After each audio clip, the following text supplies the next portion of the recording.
할렐루야. 하루를 시작하는 이 시간에 하나님의 말씀으로 우리를 새롭게 하시는 하나님의 은혜와 은총이 성도 여러분들에게 충만하시기를 축원합니다. 오늘 본문인 데살로니가 후서 2장을 보면 이 배경이 되는 데살로니가 교회는 영적인 사기에 휘말려 있었습니다. 바울이 떠난 뒤에 어떤 이들이 바울의 이름을 빙자해서 주님의 날이 이미 이르렀다라고 하는 이제 소문을 내고 또 거짓 예언을 유포했습니다. 거짓 메시지를 들은 성도들은 공황 상태에 빠졌습니다. 일상을 포기하고 두려움에 떨게 되었습니다. 바울은 이 다급한 상황을 바로잡기 위해서 오늘의 이 두 번째 편지를 씁니다. 그래서 오늘 본문의 2절처럼 마음이 흔들리거나 두려워하거나 하지 말아야 한다라고 하는 것이 이 데살로니가 후서 2장의 핵심이라고 할 수 있습니다. 바울은 이 미혹의 실체를 폭로하면서 성도들을 다시 견고한 복음의 진리로 나올 수 있도록 안내합니다. 바울은 가짜 뉴스에 속아버린 데살로니가 교회를 향해서 전한 복음으로 다시 신앙을 재조정하라고 말합니다. 지금 데살로니가 교회는 흔들리는 마음을 붙드는 진리의 중심축이 필요한 상황입니다. 2000년 전에 데살로니가 교회가 처한 상황과 사실 오늘날 우리가 처한 상황이 참 비슷해 보입니다. 우리는 지금 무엇을 믿어야 할지 모르는 시대를 살아가고 있기 때문입니다. 우리가 사는 세상을 포스트 트루스, 다시 말해서 탈진실의 시대라고 말할 수 있습니다. 무엇이 사실인지보다 내가 무엇을 믿고 싶은지가 더 중요한 시대가 되어버렸습니다. 단톡방에 올라오는 출처불명의 뉴스들이나 유튜브의 알고리즘이 추천하는 자극적인 영상들이나 그리고 이것만이 절대적인 비결이다라고 하면서 유혹하는 수많은 가짜 메시지들이 넘쳐납니다.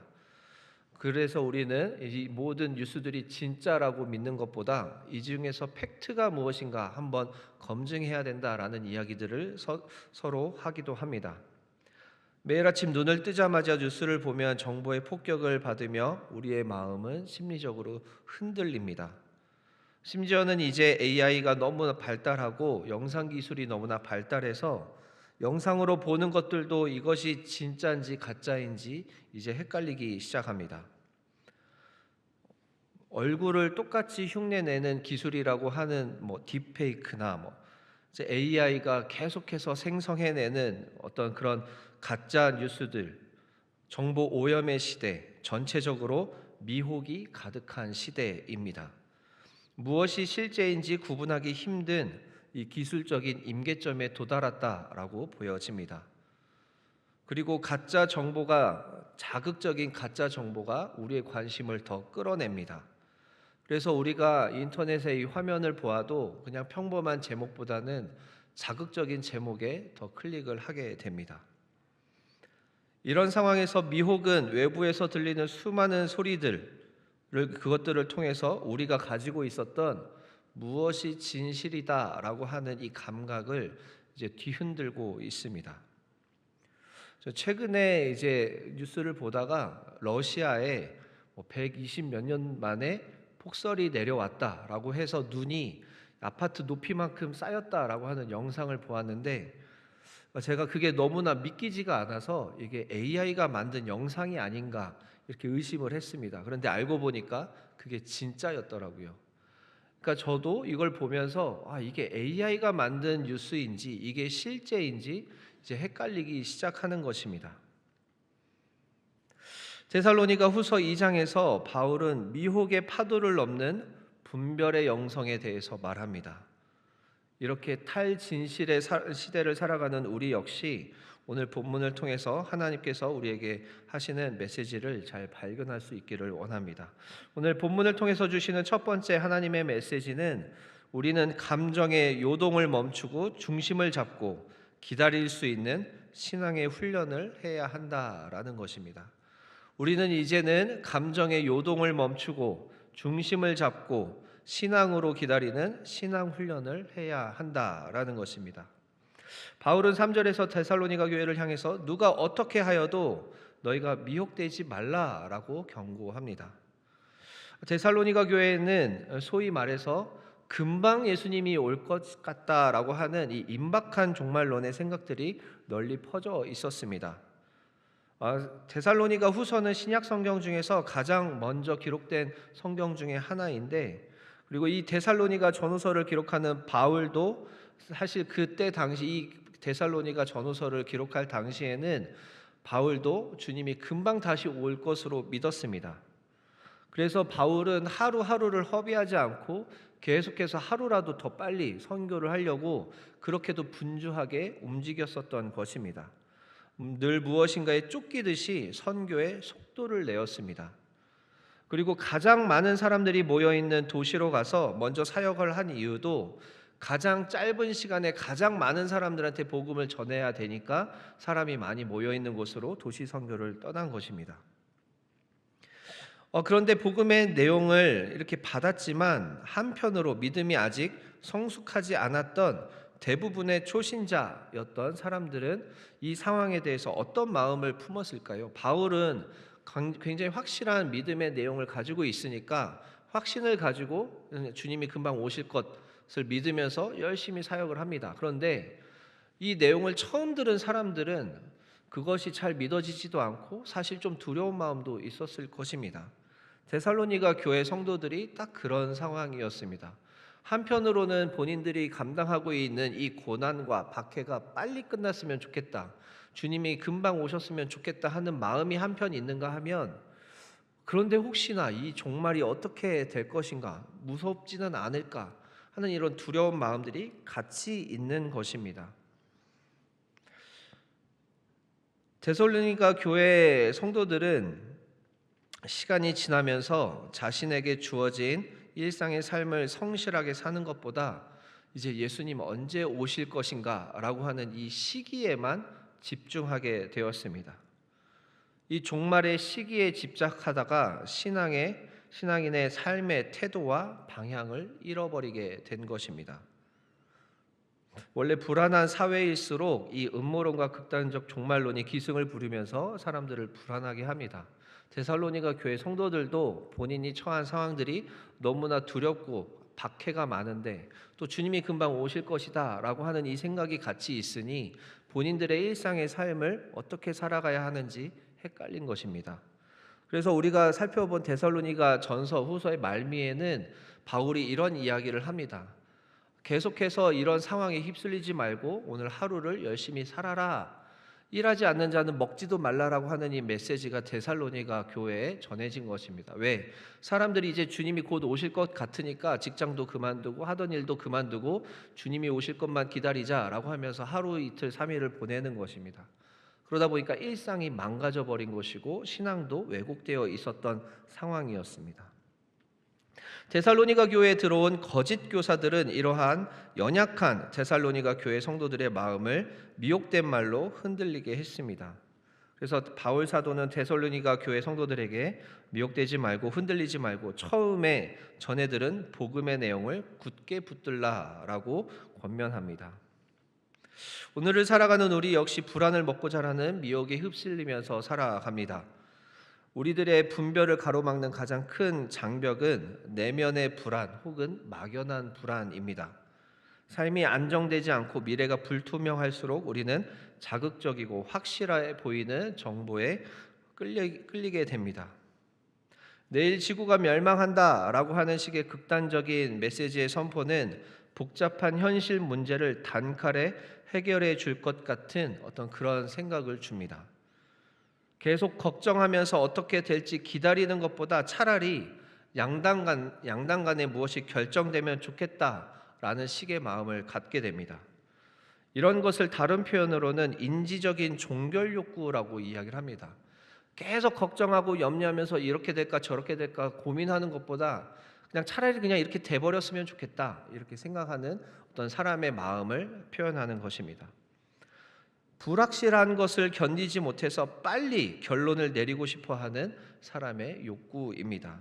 그러다 보니 점점 진리를 찾고 하나님의 뜻을 찾고 하나님께서 이 상황에서 우리에게 어떤 메시지를 주시는가를 찾지 않고 그냥 빨리 내 마음이 편했으면 좋겠다, 그래서 그냥 이렇게 결정되면 좋겠다라는 것을 선택하는 우리의 마음입니다. 이런 마음이 들 때 우리는 어떻게 반응해야 하는가? 바로 여기에서 감정의 요동을 멈추고 중심을 잡는 훈련이 필요한 것입니다.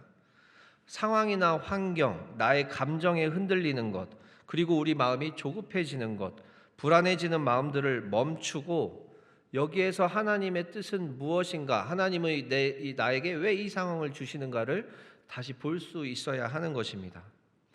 상황이 바뀔 때, 불안이 치솟을 때, 걱정이 될 때 우리는 스스로 해결해 보려고 애를 쓰는 것을 잠시 멈추고 먼저 하나님의 관점에서 나의 상황을 조명할 수 있어야 하는 것입니다. 예전에 다윗이 사울에게 쫓겨다니는 그 상황이 있었습니다. 사울에게 쫓겨다닐 때 어느 동굴에 이제 몰래 숨어 있었는데 사울이 거기에 이제 용변을 보러 들어온 것입니다. 그럴 때 다윗과 그 옆에 있었던 신하들이 이제 기회가 왔습니다. 다윗 왕이여, 다윗이여, 이제 저 사울을 이제 해결하고 빨리 이 상황에서 벗어나십시오, 이렇게 얘기를 하는데 다윗이 그 상황과 자신의 맥락에서 객관화를 시킬 수 있었기 때문에 사울을 바로 죽여버리지 않고 여기에서 하나님의 기름 부으심 받은 자를 내가 함부로 할 수 없다라고 하는 식으로 하나님의 뜻으로 자신의 상황을 바라볼 수 있게 됩니다.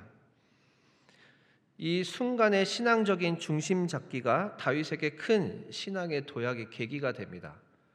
상황을 보면 누구나 다 다윗이 그때 사울을 해결을 하면 금방 왕이 되고 금방 본인의 불안정한 상황을 해결할 수 있는 것으로 보입니다. 다윗은 그런 상황에 조급하게 일을 해결하려고 하지 않습니다. 하나님의 뜻이 무엇인가, 내가 여기서 올바른 태도가 무엇인가를 바로 중심 잡기를 할 수 있었습니다. 이게 훈련이 되었기 때문에 나중에 다윗이 상황이 바뀌어서 자기 아들 압살롬에게 쫓겨다닐 때에 그때 또 호들갑을 떨면서 불안해하고 걱정하면서 이 상황을 바라보는 것이 아니라 여기에서도 중심을 잡고 내가 고쳐야 할 것이 있으면 고쳐야지라고 하면서 자신의 상황 가운데서 하나님의 뜻을 발견할 수 있게 됩니다. 이것이 바로 상황과 환경에 자신이 조급해지지 않고 하나님의 관점으로 자신의 삶을 보았을 때 어떻게 자신이 의사결정을 할 수 있는 것인가, 이런 것들을 신앙인의 관점에서 어떻게 반응할 수 있는 것을 알려주는 것이 이 다윗의 이 장면입니다. 우리는 우리 상황이 어떤 문제가 생겼을 때 빠르게 신속하게 반응해야 문제를 잘 해결할 수 있을 것 같이 생각합니다. 그래서 미혹이라고 하는 것은 정답을 빨리 주겠다고 약속하면서 우리를 조급하게 만들고 우리를 빨리 결정하게 만들고 우리를 더 많은 변수들을 생각하면서 이것들을 걱정하게 만듭니다. 하지만 성경을 통해서 보는 우리 하나님의 말씀은 우리에게 빨리 속단하지 말고 기다려라 라고 하는 이 메시지를 줍니다. 우리 신앙인들이 인생을 살아가면서 어떤 사람이 깊이가 있는 삶을 살아가는가, 이런 관점에서 보았을 때 빨리 정답을 찾아서 대응하는 사람이 깊은 신앙인이 아니라 오히려 자신이 처한 상황 속에서 이것이 무슨 하나님의 뜻인가, 그래서 빠른 속도보다는 정확한 방향을 잡는 신앙인들이 깊이 있는 삶을 살아가는 것을 우리는 많이 보게 됩니다. 오히려 내가 이 상황들을 다 알지 못해도 하나님이 여전히 나의 삶을 책임지시고 통치하신다라고 하는 이 사실을 믿으면서 오늘의 평범한 하루를 성실하게 복음 앞에서 묵묵하게 살아내는 데에 그 신앙인의 깊이와 무게가 있는 것입니다. 사랑하는 성도 여러분, 상황에 흔들리지 마십시오.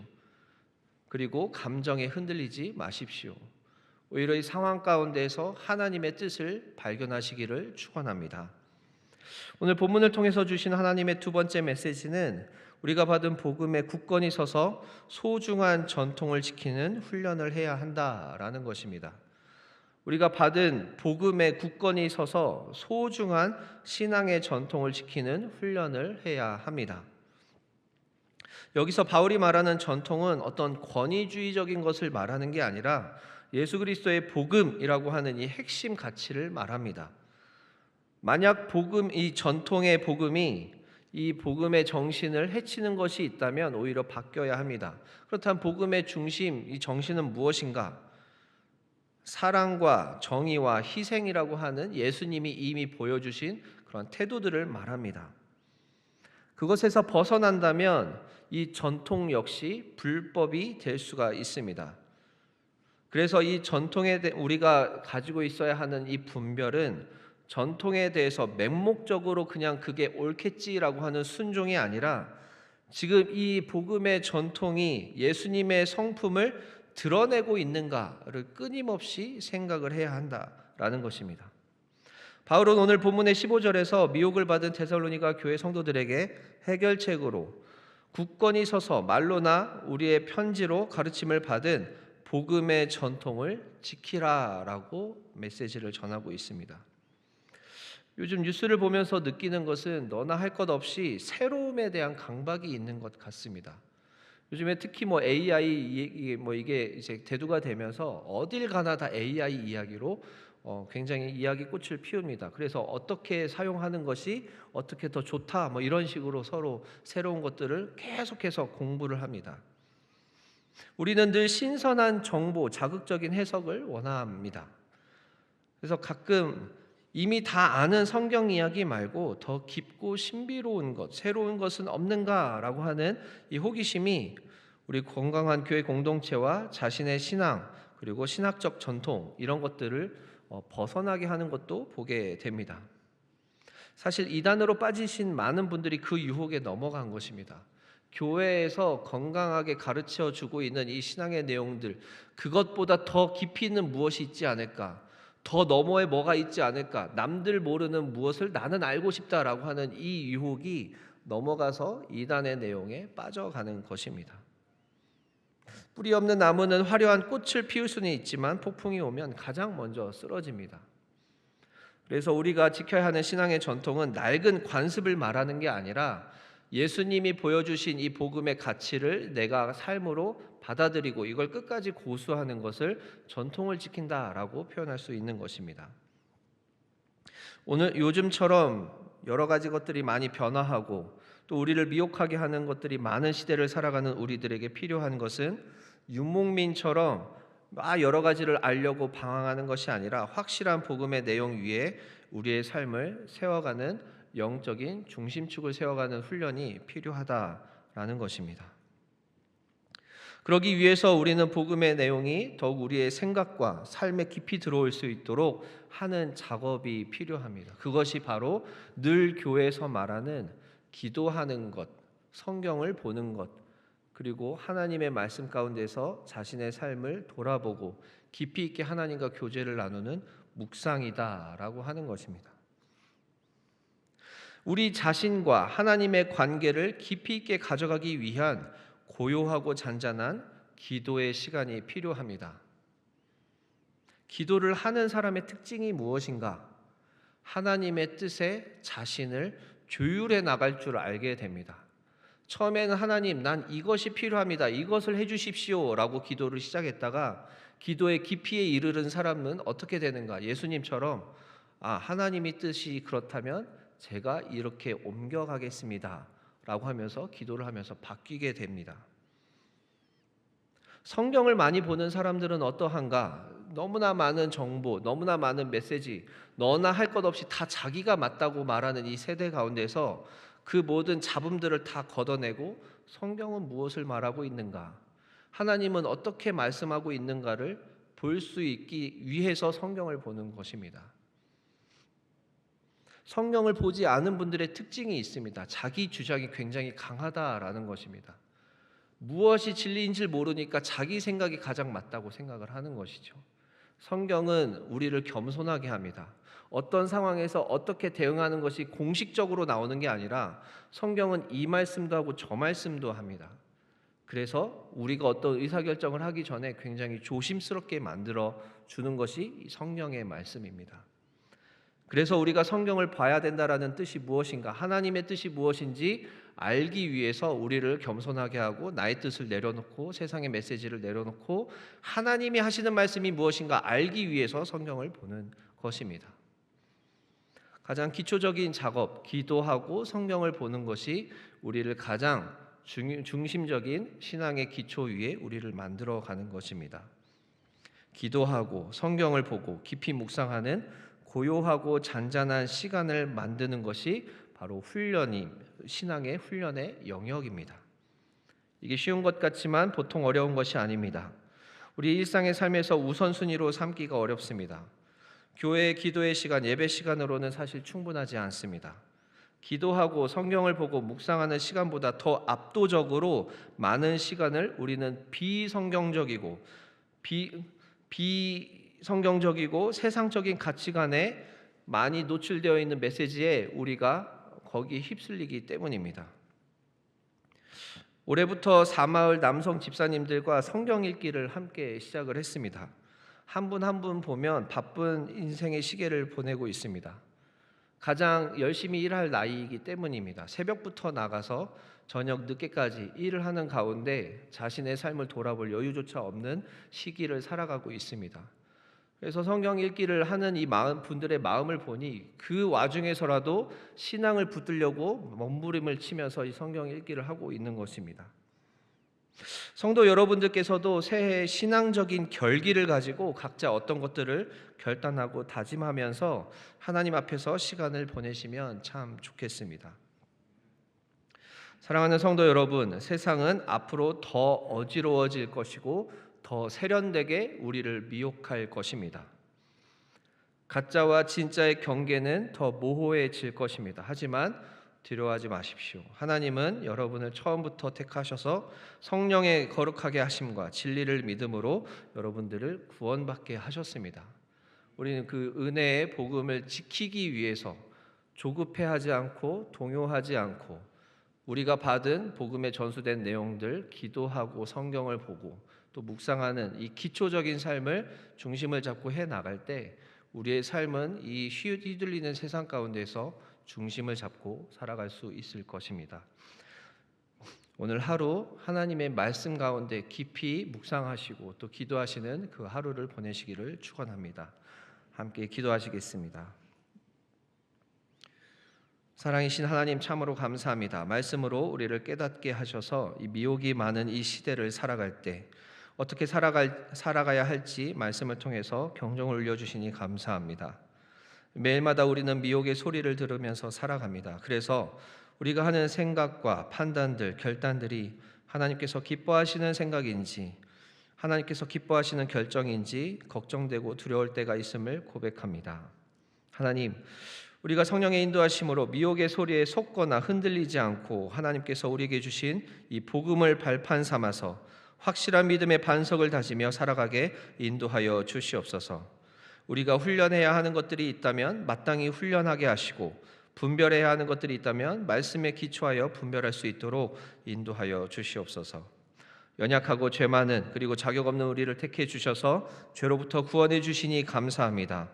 우리가 하나님 안에서 수많은 것들을 누릴 수 있도록 인도해 주시니 감사합니다.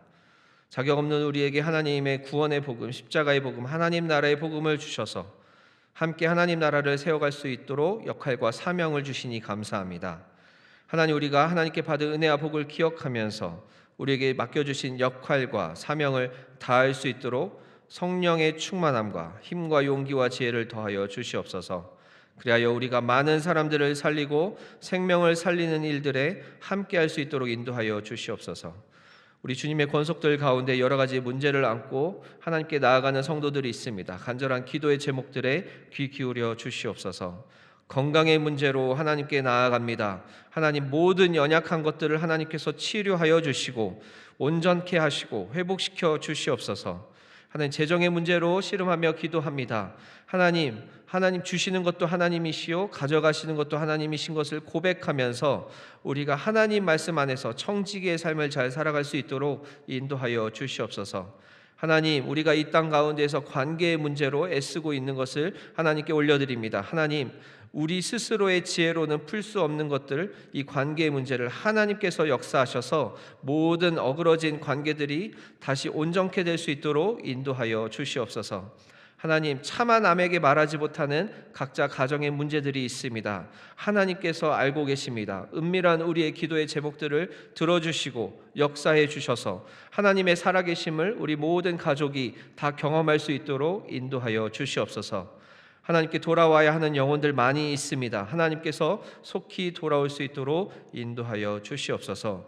오늘 하루의 삶을 하나님께 맡겨드립니다. 사랑이신 예수 그리스도의 이름으로 기도드립니다. 아멘.